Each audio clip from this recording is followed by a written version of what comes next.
What's good? We about to tap into Alina Habba, what she got to say about Hillary Clinton.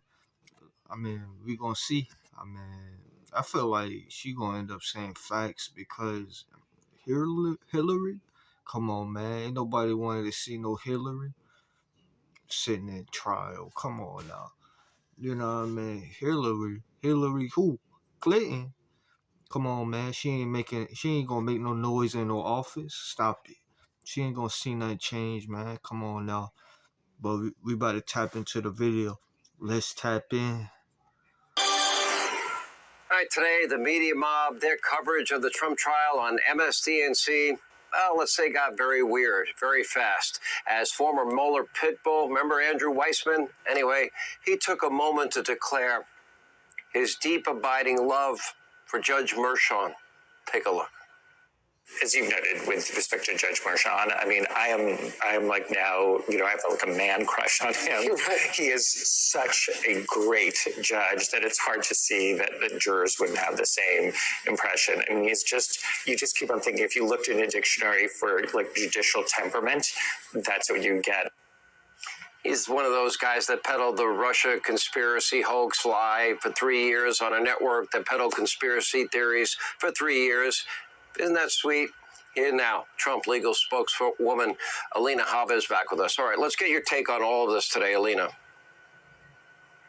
Well, Sean, I know intimately the Mueller and Russia hoax, and this is the epitome of it. He's like an advertisement for Hillary Clinton and the BS that they peddled and they got away with. And God knows if it was Trump, no chance. By the way, that's a perfect example, Sean, of an FEC investigation that actually resulted in a fine, unlike President Trump, unlike the hoax that we're dealing with right now in New York. He should be ashamed of himself. I mean, that was just the most ridiculous.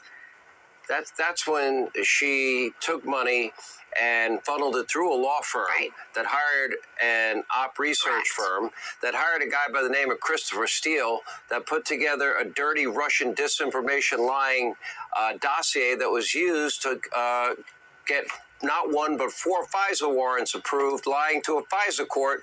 Nobody seems to pay a price in those cases. Most importantly, Sean, what did she do with that money? She funneled it through her law firm. And the law firm was a guy's. Sounds very familiar. Don't forget what they're doing here. Don't forget what trial we're dealing with here. If they're saying that he's doing it, it's because they've done it themselves. President Trump has done nothing wrong. Who has done something wrong was exactly the example of what we just saw. This man has a crush on this judge. Why? Because he peddles the false narrative that the Democrats right now need because President Biden can't. Yeah, like they could make up a storyline. Like they could make that man image look bad because they don't want to get that man reelected. It's a dirty game, man. Dirty is like, come on, man. Like you gotta actually have proof. Like she's saying, like y'all just making up headlines and storylines to not get that man reelected.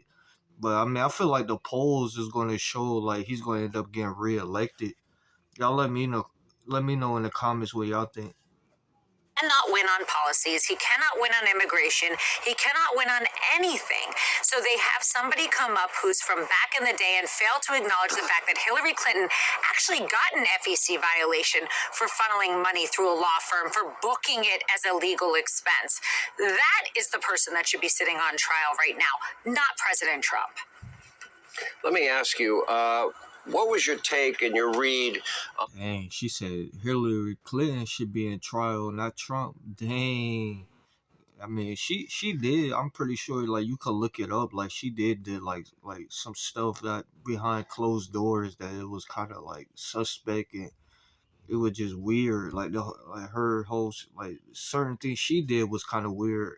Clinton, like, come on, bro. Like, you feel me? Like they just want to paint a certain picture, a certain narrative on Trump, but it's like you got skeletons in your closet. Like, you know what I mean? Come on now, like make it make sense.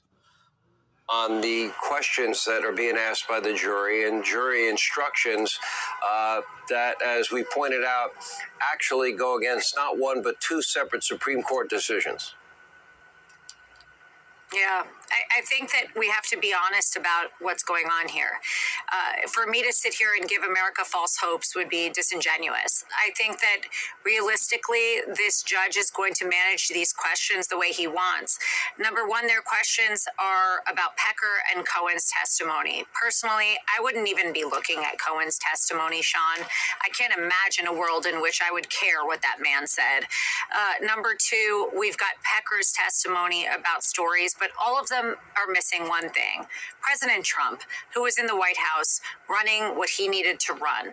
So I'm confused by it. I honestly know better at this point than to assume that a New York jury is doing anything other than looking at it and assuming. I always assume the worst in New York, I'll be honest with you. But hopefully this jury is taking this case seriously. To me, it should have been acquittal. I know for you the same, but we're in New York, and that was by design. So let's see what happens. We're giving them the evidence they needed. They will reread the jury instructions tomorrow. I'll be there, and we'll report back on what happens. All right, Alina, thank you for the update. We appreciate it. Hey, Sean Hannity here. Hey, click here to subscribe. Nah, man. I mean, I feel like, yeah, man. They try to put dirt on Trump's name, but I feel like that man gonna end up getting reelected.